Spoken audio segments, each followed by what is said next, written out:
The following reading actually includes a video presentation. It's optional, but might be a bit more enjoyable. Check it out on my YouTube channel by searching either The Mystery Fluttershy Fan or The Mystery Moonbow Fan.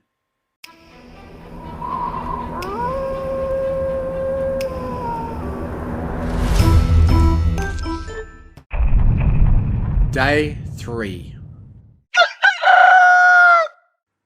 Day 3.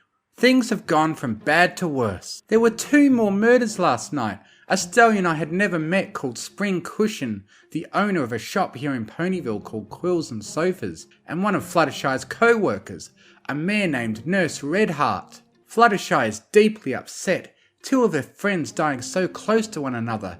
The only silver lining of all this is that no pony believes I could be responsible for either of those deaths, as I spent the night in jail. Shortly after I finished writing last night's entry, I was visited by Rainbow Dash's partner, Fleetfoot. Her official role is the town jailer, and she had me come over to the sheriff's office so she could conduct a full interview. She told me there was nothing to worry about. Apparently Rainbow Dash didn't suspect me, but she wanted to have an interview on record. I wasn't bothered by this. Fluttershy, on the other hoof, had some stern words for Rainbow Dash in the morning when she came looking for me, apparently having visited the flat and finding it empty. Rainbow Dash hadn't been long in herself. All 4 of us were talking, although it was mainly Fluttershy stressing my need for peace in order to recover, when another of Rainbow's friends arrived with yet more terrible news. I only briefly heard what had happened before Rainbow ordered Fluttershy to take me back home. Fluttershy left briefly to confirm what we had heard. When she came back, she was in the same state she had been when she heard about Thunderlane. I did my best to comfort her, but I was a bit out of my depth. I felt terrible not being able to do anything for her after everything she had given me. I was almost thankful when another town meeting was called and we were given an excuse to leave the house and proceed to the square. I was fully prepared for a repeat of yesterday. However, this meeting went very differently. For starters, there were considerably fewer ponies talking out of turn and making accusations. Where yesterday they were panicked into a tizzy, today they were terrified into silence. The next thing that was different was the presence of a small purple dragon wearing a long coat and a fedora. He was standing next to the mare, smoking a cigarette. The final thing that marked how different today's meeting was going to go was the newly built gallows in the centre of the town square. The mayor began the meeting by introducing the dragon. His name was Spike, and he was an interrogator called in from Canterlot to help with the sudden murders. I noticed Rainbow Dash didn't look pleased about this. Rainbow Dash followed up by informing every pony of the 2 murders. Both occurred in the victims' places of residence. Nurse Redheart was stabbed in the same manner as Thunderlane, leading them to deduce that the same killer was responsible. Spring Cushion, however, was murdered very differently, it seemed. Not only that, but there was apparently evidence as to who was responsible. There was some whispering between Rainbow Dash and Soren, presumably trying to decide how much they should reveal. While that was happening, there was another loud accusation made against me. To my shock and confusion, it was made by Pinkie Pie, which struck me as insane considering how much she seemed to like me. Fleetfoot quickly put her down though, by explaining to every pony that I couldn't have been the killer as I was accounted for all night. Eventually Soren announced that he saw a pony by the name of Flim visited Spring Cushion last night. The stallion, Flim, immediately panicked. Another stallion I presumed to be his brother, maybe even his twin, began whispering urgently to him, but they were cut off by Rainbow Dash, who demanded to know what he was doing there. If he had some lie prepared, he clearly forgot it when he was put on the spot and all eyes were on him. The mayor then declared a vote open, which confused me. I didn't even know what we were voting for, but very quickly the majority of the ponies gathered called for Flim to be brought up. This was where things got very grim, very fast, as I realised that the mayor was calling for him to be lynched. The investigator also seemed to realise this as he began trying to explain that a proper investigation needed to be carried out before any verdicts were passed. No pony seemed to listen, however. We were all asked to vote yay or nay to the guilt of Flim. He was screaming for mercy, insisting that he didn't kill him. But at the same time, it looked as if he was trying to stop himself from saying who did. I voted innocent, not because I believed him to be so, but because I agreed with Spike that he should be investigated properly to determine his role in the murder. I was in the minority, however, although I was in the majority of ponies who chose to look away as the stall was kicked out from beneath him and his cries for mercy were cut short. After that, every pony was eager to leave, apparently forgetting that there was a second murder that needed solving. Fluttershy and I went back to the flat. Very little was said between us. In fact, very little was done beyond sitting and staring into space until the investigator arrived. Of course, he had quickly heard about the newcomer who had no memories, and despite Fleetfoot's statement about my innocence, he still wished to question me himself. I didn't mind, as I was already used to it by that point. Even Fluttershy didn't try to stop him. I could tell he was annoyed about what went down during the town meeting. I imagine Canterlot has a much stricter justice system than PonyVille.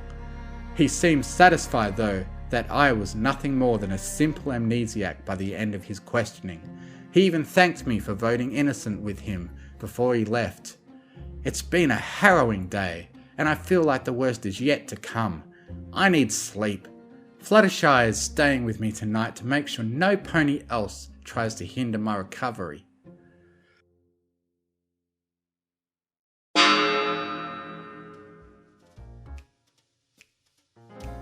Diary of Spike, Thursday, 10th November. This town is nuts. I knew my boss was giving me a crappy case from the look on his face, but this town is insane. The most level-headed pony I met all day was an amnesiac. I honestly don't know how you would go about pressing charges against an entire town for unlawfully executing a pony without proper trial. I got into PonyVille around 10 this morning, since by the time I arrived at Town Hall to be briefed, another 2 murders had just been called in, making 3 in 2 days. Of course, that was going to make it difficult to focus on yesterday's case. But from what the town sheriff said, one of today's victims died in the same way as the one yesterday. Could be that this town has a serial killer on their hands. But it seems the other murder was the work of the local organised crime syndicate. Apparently, one of their agents was spotted visiting the victim in the early hours of the morning by a town lookout. The town sheriff, a hot-headed Pegasus by the name of Rainbow Dash, filled me in on the whole mafia situation. It would seem PonyVille's been under the heels of the Apple family for generations. Every pony seems content to just roll over and let them have their way. Every pony except the sheriff, that is. She appears to be obsessed with bringing the mafia down, so much so that it's clear her investigation into the serial killer is suffering. It doesn't take a genius to realise she has some history with the leader of the mafia, a pony named Applejack. I was able to talk to Rainbow Dash in the morning before we all had to attend town meeting in the square. I would have preferred not to do so while she was trying to conduct her own investigation. But with 3 dead bodies, I really can't afford to waste any time. I could tell she wasn't happy to see me. I guess I can sort of understand that. Can't be nice to have your superior undermine you by calling in an expert to do your job for you. Then again, if Rainbow Dash really is hell-bent on bringing the mafia down, it's probably for the best that I'm here to find the serial killer for her. Of course, I tried to object to the town lynching the agent, a guy called Flim. Heck, we only had the lookout's word that he was there. And that didn't mean jack shit. He could have been a nobody who stumbled across the body and was threatened to keep his mouth shut about it. The way he behaved when dragged to the gallows, I definitely believe he knew who the real killer was. Once the meeting was over, I tried to get a strong word in with the mare, but she was content to brush me off. I'll have to bring her incompetence up with the boss when I get home. With that avenue closed, I decided to start investigating. It was clear that Spring Cushion was killed by the mafia. Everyone could agree on that, even if no pony wanted to say so out loud. My first move was to talk to Applejack. Naturally, she didn't budge an inch, but I expected as much. She strongly suggested that I should keep my efforts focused on catching the serial killer and getting back to Canterlot as soon as possible, and that anything else was really none of my business. The idea that she can talk openly like that really goes to show how much command she has in this town. My next stop was the newcomer that every pony was raving about. She pops up outside the Everfree Forest with no memories and suddenly ponies start dying. Even if the jailer exemplified her, I still had to talk to her myself. I didn't have to question her long before it became obvious that she really had no memories. Her physician was also able to back her up by showing me her medical record. I wasn't able to do much else besides familiarise myself with the facts of the case. Most of my work will have to wait until tomorrow. Luckily, I was offered a room above the local bakery. The owners already rent out space to another pony, so they were happy to put me up while I conducted my investigation.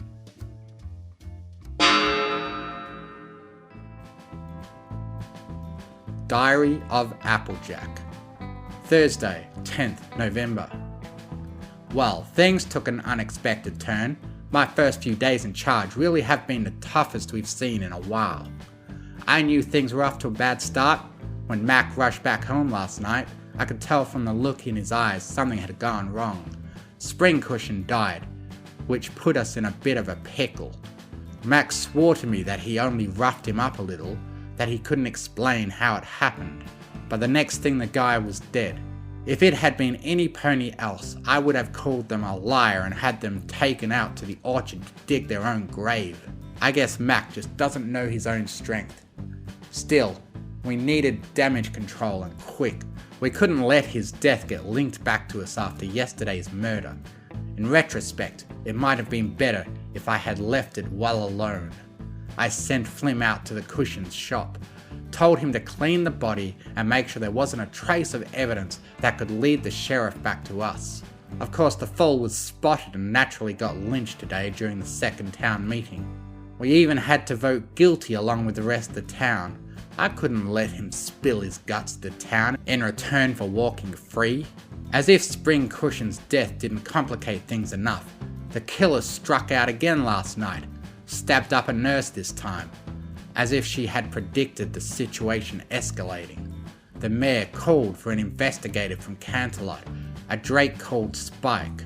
He must have been talking to Rainbow Dash, because first thing after the meeting he comes looking for me, probably all clued in to what the Apple family was all about. I reminded him what he had been called here to sort out, and suggested that he avoid stepping out of his jurisdiction. But his presence and the second murder really highlights the problems at hand. We need to find this killer and quick. I could silence ponies here in PonyVille, even in the neighbouring towns, but if Canterlot gets involved, we could be in trouble. It pained me to do this, but with all our agents and associates tied up, I was left with no other choice but to ask for help from the only other pony I knew I could trust. Apple Bloom was thrilled when I approached her. Of course, I wasn't about to make her a member of the inner circle and spill all our darkest secrets to her. I just asked her to copy this guy Spike and do her own little investigation on behalf of the family. It'll help to have an extra set of eyes and ears on this case. The more we have, the sooner we can bring this whole thing to a close.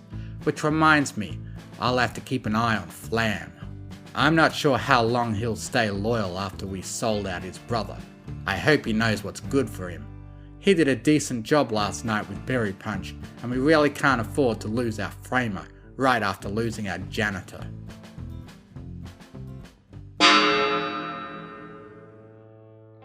Diary of Rainbow Dash. Thursday, 10th November. Have I mentioned that I don't like the mare? Because I really don't like the mare. I guess she has so little faith in me that she thought the only way the killer was going to get caught is if a real investigator was brought in. There were another 2 murders last night. Nurse Redheart, who was killed in the same manner as Thunderlane yesterday, and Spring Cushion. Turns out the second guy was targeted by the family. Not surprising after he spoke out against AJ yesterday. Although even I was a little surprised. I thought AJ was smarter than to have a pony killed while there's another murderer stalking about. Soren managed to spot one of her agents visited Spring Cushion on his way home last night. Funny enough, it was Flim, the brother of Flam, who Soren also caught that night breaking into Berry Punch's house. During the town meeting, I gave Soren the green light to reveal that he'd seen Flim, although I specifically instructed him not to mention Flam. Instead, I ordered Fleetfoot to arrest him tonight. Of course, I knew Flim wasn't the actual killer.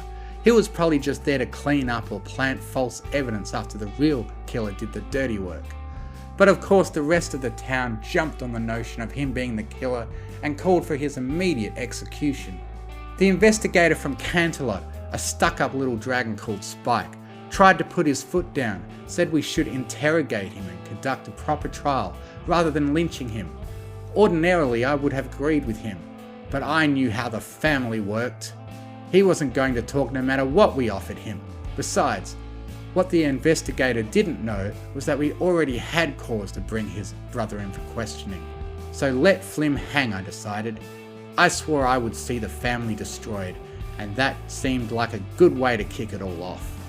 I might have given away that I don't like the dragon either. That's because he's totally condescending. He followed me and Fleetfoot around all morning trying to get caught up on the case. While that was annoying in itself, I could shrug it off. But we went back to the office before the town meeting where we talked a bit, and the little shit had the audacity to say that I didn't seem to care about catching the serial killer. That I was too focused on bringing the family down and I needed to sort out my priorities. I made it very clear that this was my town, and those were my friends who had died.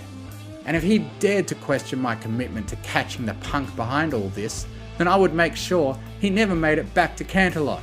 Yeah, I admit I lost my cool a bit, but he was asking for it. I don't actually care which of us catches the killer. I just hope it's soon, so that I don't have to see his smug face much longer. After the town meeting, I spoke to Soren. He managed to catch not 1 but 2 agents of the family in the act. I wanted him to know I appreciated it.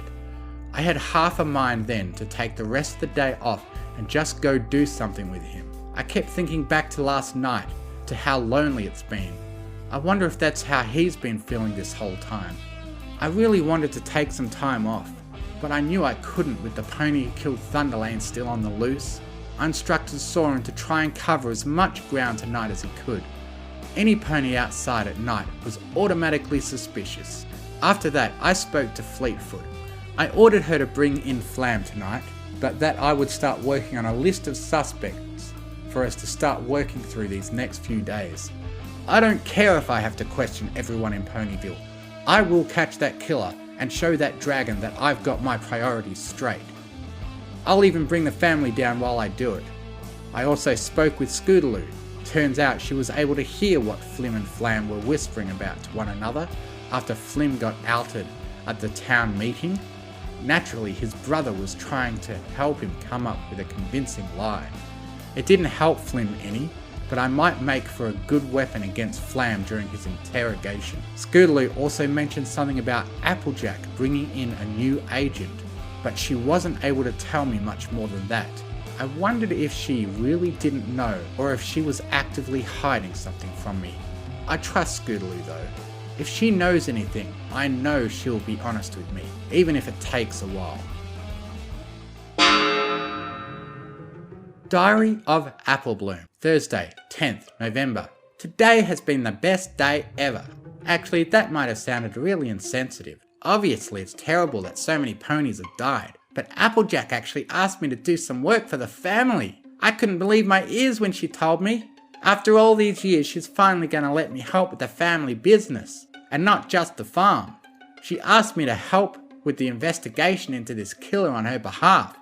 Of course, she's way too busy to do it herself, and she cares more about the safety of this town than most of the ponies living here.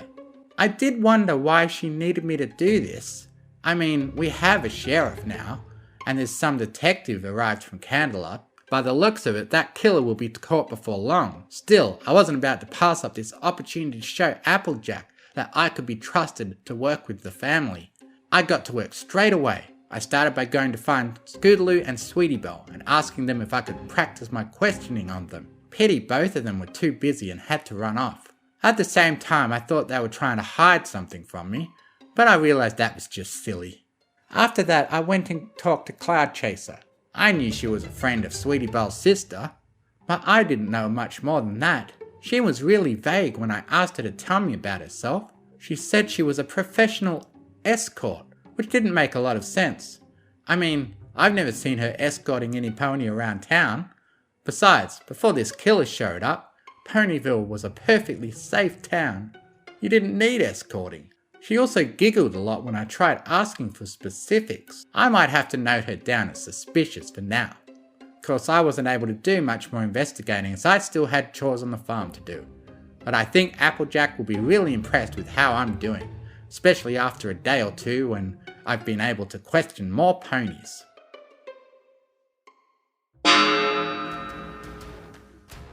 Diary of Shining Armour, Thursday, 10th November. Go to PonyVille, they said. It'll be good for you, they said. It seems no matter where I go, I can't escape the violence. I've only been here a couple months, and already the criminals are coming out of the woodwork. I thought when I left the army I would find some peace, but it looks like the only thing I'm destined to find is death. So PonyVille has a serial killer, and even the mafia are rearing up. Well, they can come after me if they want. I'm not about to go down without a fight. If my old officer knew I kept my weapons, I could get into some serious trouble.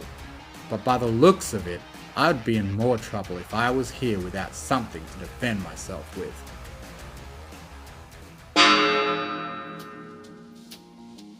Diary of Fleetfoot, Thursday, 10th November.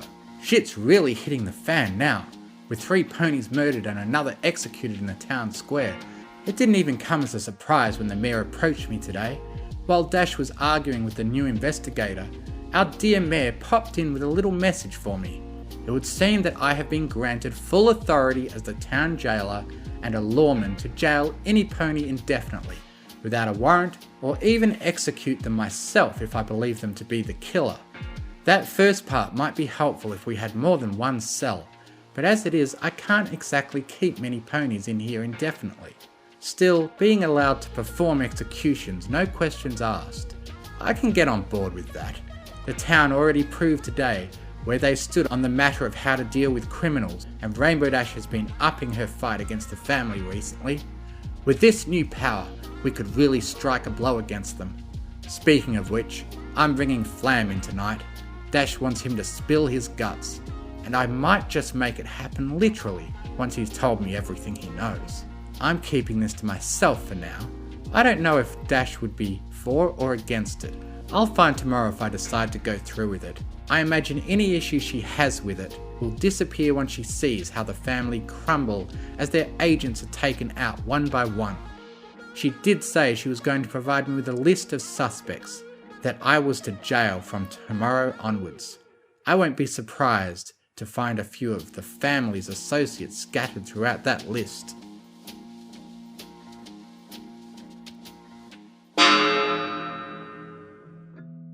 Diary of Soren, Thursday, 10th November. Things are getting too hard. I barely see Rainbow anymore, and when I do it's only to do with work. I feel like she wants to be closer again, but if that is the case, she doesn't seem to want to act on it. She's still way too absorbed in the mission. Even time spent with Rarity is becoming hollow and unfulfilling.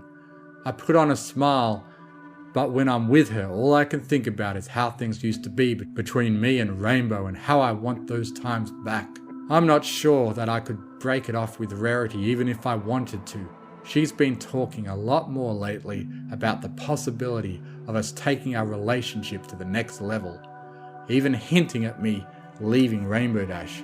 It's obvious she went into this affair with very different expectations than me, and I don't have it in me to tell her the truth now. But by the same token, I don't have the strength to let go of Rainbow. The night shifts are becoming more burdensome than ever now, and I'm helping with investigations during the day too. And whenever I'm not working, I'm sneaking after rarities. It's all getting too hard, and things are going to have to change soon. I pray this killer will be caught soon.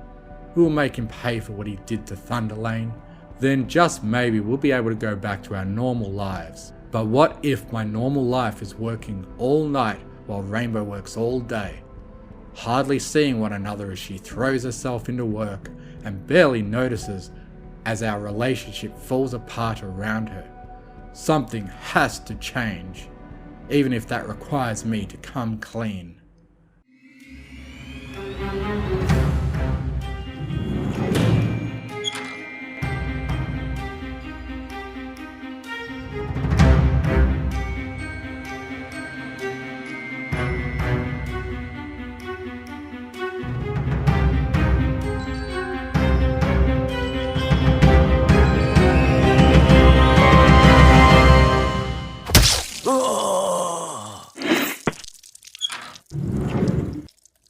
Thank you for listening. If you enjoyed what you heard, please consider joining my Patreon, patreon.com/TMFF, to get early access to audiobooks and to be able to request I do a reading of what you want, provided the author approves. Thank you to Artlist.io for providing the massive music and sound effect library that I have to work with. And most of all, thank you to the bronies who write the amazing stories that inspire me to make these. Fluttershy and Izzy are best ponies.